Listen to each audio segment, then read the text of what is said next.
با سلام و وقت بخیر به همه شما دوستان عزیزم.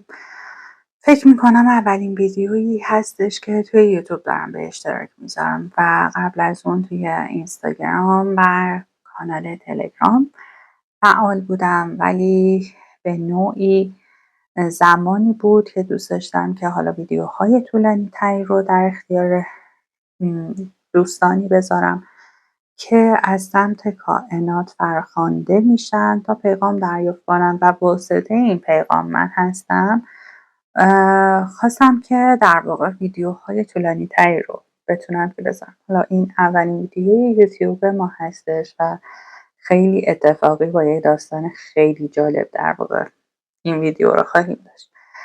خب امیدوارم که بعد از این بتونیم که ویدیوهای بیشتری رو در خدمت شما باشیم و امیدوارم که هم شما از من حمایت کنین، حالا با سابسکرایبتون، با لایکتون، کامنتتون، و بعد از اون امیدوارم که اون اتفاقهای خوبی که باید رو داشته باشین. اتفاقات خیلی خوب. در آستانه تغییر سال نو هستیم و خیلی چند روزی ذهنم درگیر این بود که خب حالا سال جدید داره میاد و ما باید چه کار بکنیم. یعنی این سوال ذهنی بود که در کنار مثلا شرایط برای من ایجاد شده بود و تاروت‌های مورگان دم دستم بود و اومدم یک پیغامی رو گرفتم از تاروت به عنوان مثلا در واقع اینجوری نیت کرده بودم که کائنات برای سال جدید چه چیزی رو پیش پامون میذاره و از ما چی میخواد.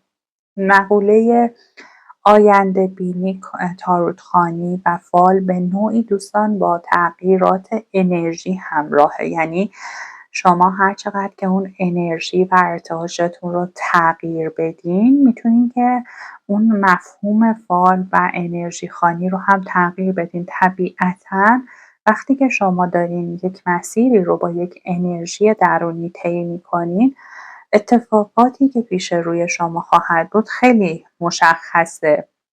یعنی با اون انرژی که شما دارین پیش میرین، یه سری اتفاقات مشخص رو طبیعتاً شما خواهید داشت و این مسئله یه چیز مشخصی هستش، اصلا تعجب آور نیست. و خب وقتی که بیاین اون ارتعاشه، اون همسویی خودتون رو در کنار کائنات تکمیل بکنین، شرایطی که برای شما اتفاق میفته اینه که خب طبیعتاً اتفاقات بهتری رو هم در مسیر خواهید داشت.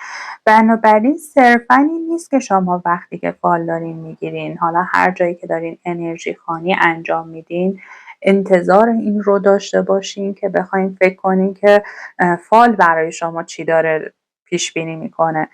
حتی میتونین به عنوان یک نیروی محرک راهکار ازش بگیرین برای تغییرات مسیر شرایط زندگیتون. بنابراین فکر میکنم که با یک تاروت خوانی جذاب همراه میشیم و از شما میخوام که ادامه ویدیو رو هم داشته باشین. میتونین همراه بشین، میتونین حالا برای هر مسئله‌ای که هست نیت کنیم. مثلا ممکنه یه نفر بخواد برای رابطش همراه من بشه، بگه رابطه‌مو توی سال جدید به چه صورته. یکی ممکنه برای شرایط سلامتیش با من همراه بشه، یکی ممکنه به صورت کلی بخواد نیت بکنه. شما میتونین همراه با من و همراه با این انرژی خوانی هر نیتی که دارین رو نیت بکنین و پیش بریم انشاءالله که جوابتون رو دریافت میکنیم و اون پیغامی که در واقع هست رو بر طبق نیت خودتون تفسیر میکنین و دریافتش میکنین. من قبلا کارتا رو بردم و اصلا انقدر جواب واضح و زیبا افتاده بود. حالا ممکنه بر حسب نیت‌های متفاوت تعبیر متفاوت بشه، ولی انقدر این کارت ها مطابق بودن و انقدر زیبا این پیغام رو داده بود که مثلا دلم نیامد که ویدیوش نکنم و چه بهتر که اولین ویدیوی کانال یوتیوبمون این فال جذاب بخواد باشه. خب توی کارت اول که کارت ملکه در واقع برای ما افتاد و در اومد، به نوعی توی این کارت اولین مسئله رو که داره مطرح میکنه، یعنی میتونم بگم خیلی به جرأت داره مثلا توصیه‌ای که میکنه، اون مسئله‌ای که در واقع داره پیغام میده اینه که تغییراتی که میخواین اول از خودتون شروع میشه. یعنی قدرت رو دست خودتون داره میده و شکوفا شدن شما رو یه جورهایی داره این وسط مطرح میکنم. داره میگه که مسئله‌ای که حالا شما ذهنتون روش درگیر، اون شرایطی که شما منتظرش هستین، اون چیزی که میخواین و اون نیتی که توی دلتون داره، کلیدش دست خودته و این تغییر درونی رو داره برای شما میخواد. یعنی داره بهتون میگه که باید از این حال خودتون خارج بشین، شما نیاز دارین. کلا داره بهتون میگه ببینید حتی کارت ملکی کارتی هستش که به فصل بهار داره اشاره میکنه و بهار خب یه جورهای شرایط و زمانی هستش که با تغییر فصل، با زنده شدن دوباره زمین ما همراه هستیم. چیزی که اینجا هم داره بهتون میگه همین شرایط باید برای شما اتفاق بیفته. شما باید تولد دوباره در کنار خودتون داشته باشین. حالا این نیروی درونی شما میتونه این باشه که شما مدت هاست از خودتون دور بودین، احساساتتون رو نادیده گرفتین، از نظر شرایطی به تغذیه‌تون، به سلامتتون رسیدگی نکردین، به غرایز خودتون، به احساسات درونتون گوش ندادین. یعنی هر چقدر که این احساس درونی شما اومده به شما گفته خب مثلا یک چیزی در جای خودش نیست، یک مسئله صحیح نیست، شما هی نادیدش گرفتی، هی مثلا در واقع یه جورهایی مسائل رو در کنار خودت پس زدی، هی سعی کردی که سماجت بکنی، قلبت رو نادیده گرفتی. چاکرای قلبی شما رو داره اشاره میکنه، به پاکسازی چاکرای قلبی شما داره اشاره میکنه و داره میگه که شما نیاز به پاکسازی داری، نیاز به تغییر در کنار خودت داری.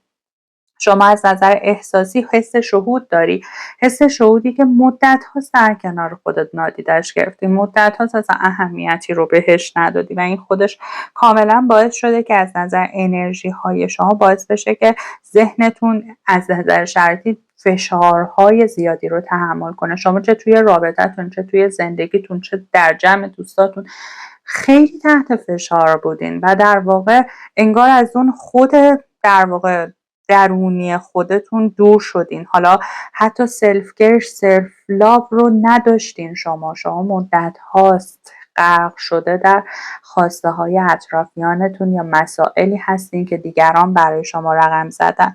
عدم تعادل زندگیتون رو داره میندازه، خستگی های شما رو داره نشون میده و از نظر شرایطی داره بهتون میگه که مدت ها هستش که احساس میکنین در شرایط خودتون دارین در جا میزنین و دوست دارین که از این شرایط رها و خارج شدن رو داشته باشین.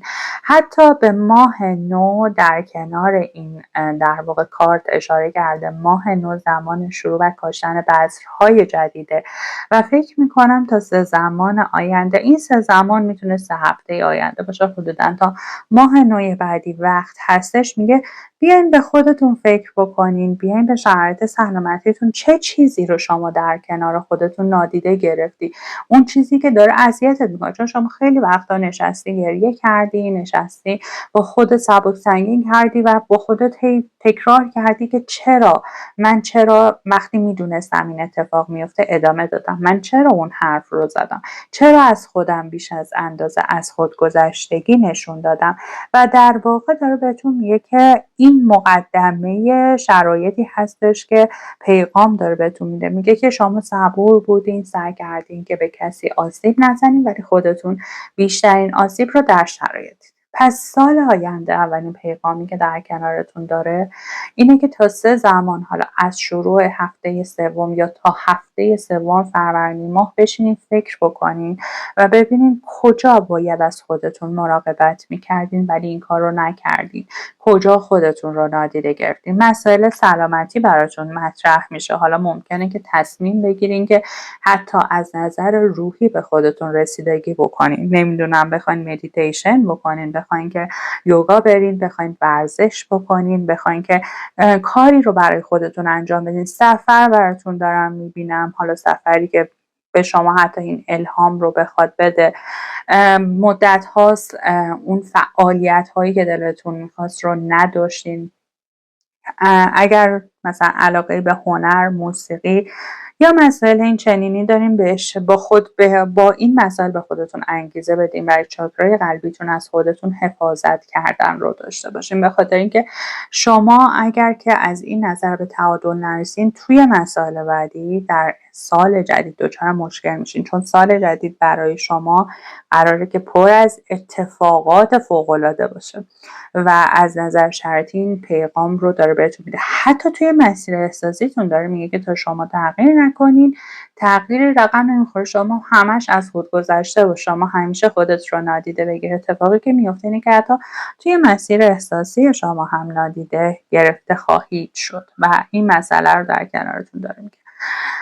باز بعد از کارت ملکی کارت آسجام رو ما داشتیم. کارت آسجام تأییدی بر شرایط داره میگه اون احساسات درونت اگر که داره بهت هشدار میده، داره بهت میگه ببین کاملا داره این مسئله رو براتون تاکید میکنه، میگه ببین پرورش روحی یعنی یه جورهایی این گل نیلوفر یا لوتوس سمبل اون انرژی های درونی، حالا بعضیا میگن 7 چاکرا ولی من میگم روح انسان هستش، داریم بهتون این مسئله رو، یه جرقه احساسی براتون هست. این احساسه میتونه عشق به خودتون باشه که مدت هاست گم شده و در واقع منبع تغییرات شرایطی شما هستش. ارتباطات جدید انگیزه شما میشه، شما با خودتون ارتباط میگیرین، با دیگران ارتباطاتتون بهتر میشه، جذبتون بالاتر میره و در واقع حتی نشونه هایی رو شما دریافت میکنید. این نشونه ها از هر نوعی میتونه باشه، یکی ممکنه ساعت جفت زیاد ببینه،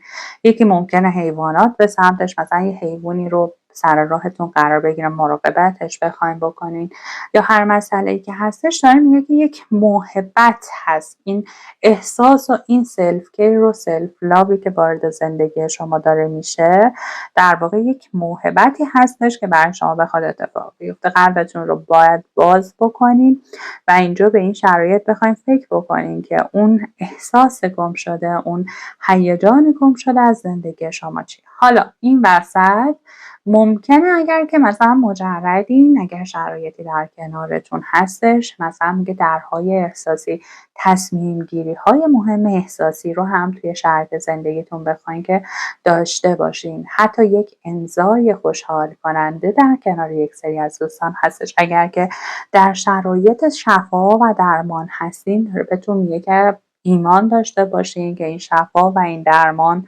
در کنار شما 100% میتونه که جواب دادن رو داشته باشه. معجزه در دستان شماست، به شرطی که شما این تغییراتی که باید رو و نیاز شرایط روح و شرایط شما هست رو بپذیرین و در واقع انجامش بدین. نگذر سرسری از خودت نگذری و این خیلی برات این وسط در واقع تکرار کرد. بعد از اون در کنارتون این که میگم این کارت ها خیلی جالب افتاد، شروع تابستون رو در کنار میگه. شما در بهار شرایطی براتون پیش میاد که ناخواسته حتی اگر نخواین از نظر شرط آسترولوژی توی شرط قرار میگیرین که حتی یه سری مسائل براتون پیش میاد که شما رو توی این مراقبت قرار میده. مثلا یک برای مثال مثلا شرطی پیش بیاد که شما فکر کنین نیاز دارین برین پیش مشاور از نظر روحی، یا حتی مقدم مثلا تو فکر این بودین که مدت‌ها مدیتیشن یا یوگا رو شروع کنین، تو فکر رژیم گرفتن بودین، تو فکر تغییرات درونی بودین و فرصتش در اختیارتون قرار میگیره و اگر با این فرصت همراه نشین، چون سال 1404 برای شما سالی هستش، حالا 1404 یا 2025 برای شما سالی هستش که بنیانگذار سالهای آینده شماست. با توجه به اینکه کارت وسط ما کارت چریات یا عرابه هستش و در واقع میگه برای شروع این سفر جدید، این در واقع سفر معنوی جدید روح شما و مسیر زندگی شما مورد نیازه، اگر که در واقع شما همراه نشین بازنده هستین و مسائلی رو در کنار خودتون خواهید داشت. بنابراین شرایطی رو داره تاکید میکنه که مسیرهای کاری جدید تا شروع تابستون در کنارتون قرار میگیره. حالا بحث مهاجرت و جابجایی اگر هستش در مسیر شرایطش قرار خواهید گرفت. حالا این وسط موانعی هم هست که این موانع یا شرایط هایی که مثلا شما موجب بشه که بخواین کنترلشون بکنین، بخواین که با شرایط خودتون حالا سازگاری نشون بدین، یه جاهایی مجبور هستین خلاف میل باطنیتون اگر انرژی ندارین فعالیت کردن رو داشته باشین، یه جاهایی مثلا مجبور هستین که با یک سری از موانع بجنگین، اما این پیروزی نهایی در کنار شما و در دستان شما هستش. چون کاملا باز ببینید ماه نو رو داره میگه شما با انرژی که از ماه نو دارین دریافت میکنین، که من حتما براتون ویدیوی ماه نو رو میذارم، شما قطعا یک مسیر برد رو در کنار خودتون دارین، حتی در دل سیاهی ها و مشکلاتی که در کنارتون هستش. برای شما اگر تسلیم نشین اون نظم، دیسیپلین و پشتکاری رو که باید در کنار خودتون رقم بزنین، برای شما تعیین کننده شرایط هستش و داره بهتون میگه که هیچ چیزی مانع از این شرایط نمیشه. یعنی بیشتر از اون شرایط حالا هدف گذاریه، داره میگه انگیزه و دیسیپلین برای شما اهمیت خیلی زیادی رو پیدا میکنه. افرادی سر راهتون قرار میگیرن که به هدف و اهداف شما خیلی کمک خواهند کرد و مسیرهای خیلی در واقع مسیرهایی رو برای شما باز میکنن، مسیرهایی برای شما خواهند ساخت، ولی خیلی باید حواستون به افکار منفی و آدمهایی که برای شما انرژی منفی به همراه دارن هم باشه. براتون با شرایطی که داره نشون میده، رنگ قرمز رنگ شور و اشتیاق هست. شور و اشتیاق نباید از بین بره و حتی داره بهتون تاکید میکنه که اهدافی رو باید برای خودتون بعد از اینکه به اون صلح درون رسیدین تعیین بکنین و از نظر شرایطی فقط و فقط به اون اهداف متمرکز بشین. شما 3 ماه اول سال رو وقت دارین که خودتون رو تا 7 ماه بعد، یعنی تا 3 ماه وقت دارین که خودتون رو آماده بکنین و تا 7 ماه بعدش برای شما دوندگی و شرایط‌های خاص دیده میشه. حتی دوباره در کنار کارت عرابه با کارت شوالیه چوبی مسئله تاکید شده هستش و شجاع باشی، باید بی‌پروا باشی، اژدها رو در کنارت انداخته و نسبت به آدم‌هایی که با موزی بازی با انرژی خاری نمیخوان که شما به اون شرایط برسین، داره میگه در مقابل این افراد باید برسین. حالا اگر این شرایط انرژی خاری مثلا نمیدونم همسر شماست، پارتنر شماست، شخصی هستش که داره ترمز میشه برای شما، انرژی منفی داره بهتون میگه بعد کاملا جسورانه مقابل این انرژی خارها بایستین، به خاطر اینکه مسیر آینده شما بسیار بسیار براتون مهم هست. یعنی اصلا اتفاقات خیلی مهمی در کنار شما و در مسیر شرایطتون هستش. براتون داره تاکید میکنه که از نظر شرایطی ترس رو باید کنار بذارین.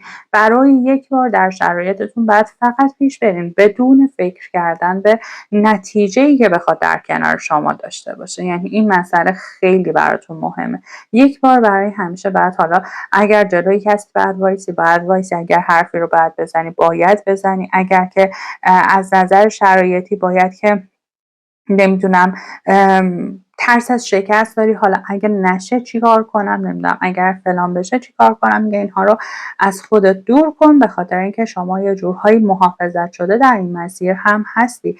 اتفاقات برای شما چیده شده هستش و فقط شما باید که از این انرژی و از این شرایط در کنار خودتون استفاده کردن رو داشته باشین.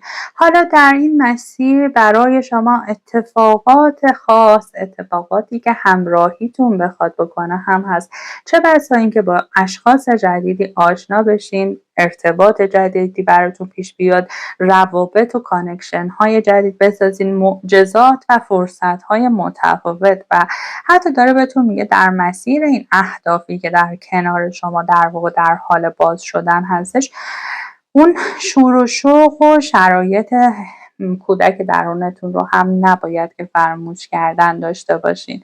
چیزی که این وسط هستش انعطاف پذیری شما رو نسبت به فرصت‌های جدید و موقعیت‌هایی که باید واقعا مثل یک ماهی طوری بقاپینش، باید بگیرینش و نذارین که از دستتون سر بخوره، چون موهبت‌های زیادی توی سال جدید در مسیر و در شرایط شما اتفاق میفته و انگار یک شور و انگیزه به زندگیتون برمیگرده. حالا برای دوستانی که در خصوص شرایطی دارن تلاش میکنن، در خصوص مثلا میگه واقع بینانه. ببینین اگر مثلا شما یه رابطه ای رو دارین سالها، این رابطه رو شما دارین به دوش میکشین و طرف مقابل میگه یه بار جرأتش رو به خودت بده، خودتو بیشتر دوست داشته باش، بیا ببین کی سر راهت قرار میگه، چه مسیرهایی چه شانسهایی در کنار تو هستش. برعکس اگر مثلا شرایطی در کنارتون هستش، برای سلامتیت داری تلاش میکنی، برای هدفت، برای کارت، برای هر مسئله‌ای که هستش داره بهت کلید میده و میگه سال آینده برای شما سال رسیدن و اتفاقات خیلی مثبتی در کنارتون خواهد بود، مسیرهای مختلف. یعنی میگه که قطعاً دست خالی از سال آینده خارج نخواهی شد و فقط باید نترسی، بدون ترس، بدون اینکه بخوای فکر کنی که چه اتفاقی میفته، چه شرایطی میخواد پیش بیاد یا شروع نکردن. این تو مدت ها همینجوری دست رو دست گذاشتی ببینی چی میشه، کی شروع کنم، چیکار کنم. واسه همین من شروع کردم، چون انقدر این پیغام زیبا بود که فکر میکنم که اصلا جای حرف نذاشت و باید بدون فکر کردن به هر چیزی شروع بکنی، بدون اینکه بخوای اما و اگر برای خودت بیاری. و هر جایی که این بنزینه وسط راه داره تمام میشه، این آخر راه رو برای خودت یه جورهایی بیای و یادآوری بکنی. اولین ماه از کارت دسته چوب ماه فروردین و آخر ماه از کارت نوباوه جام نشان جام اسفند ماه هستش. سال آینده برای تو ترس و در واقع ترس نداشتن، شجاعت تبدیل به فرصت‌های فوق‌العاده‌ای برات میشه و آشنایی‌های عجیبای خیلی متفاوتی رو در کنار خودت داری، به شرط اینکه اون شفای درون خودت، روح خودت رو کاملا مد نظر خودت قرار بدی. امیدوارم که پیغام خودتون رو از این انرژی خانی گرفته باشین.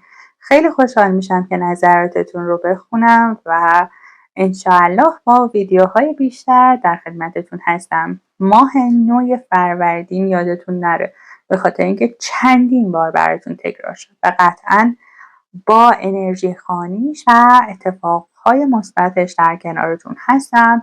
راهکارهای خیلی خوبی رو براتون در نظر گرفتم و امیدوارم که سابسکرایب کردن و کامنت رو یادتون نره.